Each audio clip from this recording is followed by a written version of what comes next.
In your great new book, The Forgotten Man, A New History of the Great Depression, you talk up the need and the acknowledgments for a new history of the Depression.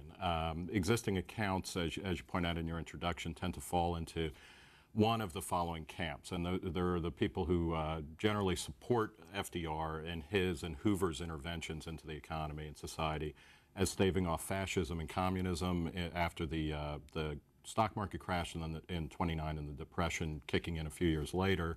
And additionally, you talk about how people in the supportive camp, what we might talk about how the '30s interventions kind of corrected a morally corrupt 1920s economic boom, which was, widespread.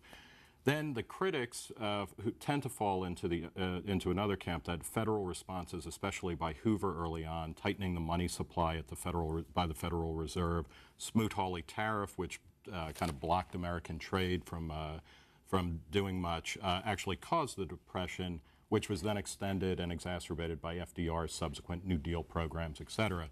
So your book is, the subtitle is A New History of the Great Depression. How does your book fit into these existing arguments, and then what new are you bringing to our understanding of the Depression? Well, one of the important things about the existing argument is that it's all about Keynesianism and whether government spending can cure the economy when it's ill for the short term and the long term.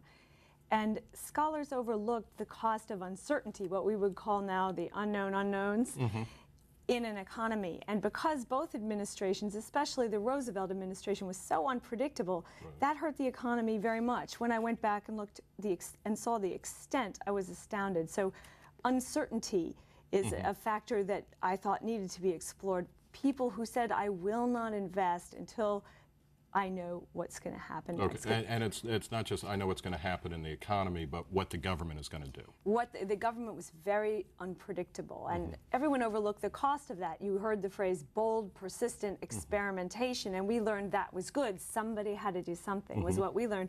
But what I saw when I went back to the years, especially the second half of the Depression, was the enormous cost. There was the second thing, too, which is there's a school of economics called public choice theory that says, very simply, government is no better or worse than a business. It's a competitor. It's and it doesn't have moral high ground, but it also seeks to maximize its, what it controls or its market share. Yeah, absolutely. And if you, sometimes on the radio I use a crustacean image. It's like a lobster. It will eat anything. It wants to survive. It will compete with anything, and it can be a cannibal. So when you look back at the '30s, what you discover if you use the public choice lens is the extent to which it wasn't about a virtuous government and bad business people, but rather about people in office using that office to compete with the private sector for power. And much of that struggle in the book literally inhered in the power business, utilities, because there's something about power that attracts strong people. And of course, as I go through it, you'll see in the book the government wins and the private company loses in the form of the Tennessee Valley Authority. Now, I want to get to a point where we talk about Wendell Willkie, who emerges, I think, as an unlikely hero, or an unexpected hero in the book, and who was a power utility executive who fought with the TVA and the people who were trying to expand it. Just two things quickly. What public choice economics or public choice analysis did not really exist, certainly during the '30s and '40s. Can you just give a quick kind of intellectual history of where it comes from? Well, I'm afraid I'm not so good at that, but what I would say is some of it comes from the left. There was an Italian called Puviani who wrote about it, who influenced very much our American public choice star, the inventor of modern public choice, I suppose, James Buchanan, the Nobel Prize winner. So you can even find it among the Marxists, similar thought, which says the power, the colonial power, the government is problematic and can hurt the little man. And talking in aggregates, whether you're a free marketeer or a more state-oriented person, is destructive, because life isn't about aggregates and managing an economy from the top. It's often about where the individual impulse is with the small man.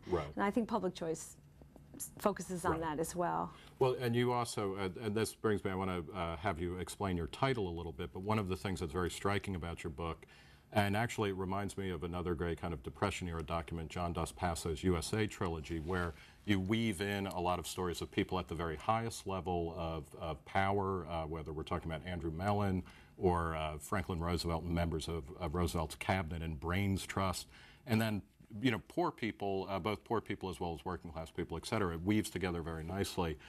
By focusing on that, that obviously is one of the things that you're bringing to our understanding of the Depression, kind of its impact on day-to-day life and individuals. Talk a little bit about where The Forgotten Man comes from as a title. The Forgotten Man phrase is one we know from Roosevelt. In 1932, on the Lucky Strike Hour, he gave a speech that was written in part by Ray Moley, his advisor. And Moley was a man you'd want to have at your dinner table today. He was a wonderful, wonderful man. And in that speech, Roosevelt spoke of the forgotten man at the bottom of the economic pyramid. And Moley wrote to his sister that he wasn't quite sure where he had gotten the phrase. But it was in the air because there was a provenance. Before, when they were children, or such men were children in the 1880s and 90s, there was a famous book, collection of essays called The Forgotten Man, and a famous individual lecture called The Forgotten Man. And the author of that was a Yale professor called William Graham Sumner. And Sumner had a quite different forgotten man. He put it algebraically. He said, A wants to help X. That's our philanthropic impulse. We want to help, X being the man at the bottom. Right. And B wants to help X. There's nothing wrong with that. We all have that impulse. It's charity or philanthropy. Comes a problem when A and B get together and pass a perhaps dubious law that coerces C into funding their maybe good project for X. C is the forgotten man, the man who pays, the man who prays, the man who is not thought of. And that so rang a bell with me because I think it also has to do with today. We can maybe talk about this later, but when you look at the election and you see great powerhouses, the Democratic powerhouse, Hillary, the Republican powerhouse, maybe McCain, maybe someone else, and the individual voter says, where do I fit into this? I feel like a forgotten man. There's something very unfun about this election as it's beginning to unfold. And also, given our entitlement challenges, the forgotten man in the future will be the next generation who will pay for what Roosevelt created in this book. Right. The Forgotten Man, I thought of it, which obviously was pulling off of Roosevelt's speech. There's the 36 William Powell movie with Carol Lombard called My Man Godfrey, where William Powell plays I guess a bum who gets taken in by a socialite and becomes their butler or their manservant. And then at one point, and a fairly striking representation of poverty takes Carol Lombard to like a Hooverville or a hobo town in New York, and there's a lot of discussion of the forgotten man in that. Yeah, it's a wonderful movie. I recommend it. It's a sort of a joke. Right. They have to find in a game a forgotten man. It's a scavenger hunt, I believe. Okay. Yeah. And she goes to the very sad Hooverville in New York, which really did exist, where there was this terrible poverty in this time, and collars one as a sort of pet. And he reforms the family because they are lost in their wealth. And the message of the film is not quite one I would agree with. It's that wealth corrupts. Well, maybe that is true. But that there's something intensely virtuous about the poverty of the very, very poor man, and that is superior to the wealthy man. And we have that in our religions, but I'm not sure it's so entirely true. The message is the forgotten man is great, and I think and somehow transcends it, and economics is bad because economics created the wealth for that family, not to analyze a movie too much. So economics isn't bad. Economics is good, especially for the forgotten man who can come out of the Hooverville. So but it's a wonderful movie, and there's also a song, The Forgotten Man. So this is something that meant a lot to the people of the time. And when Roosevelt people debated Hoover people or other right-wing people, the Liberty League, they were all familiar with William Graham Sumner.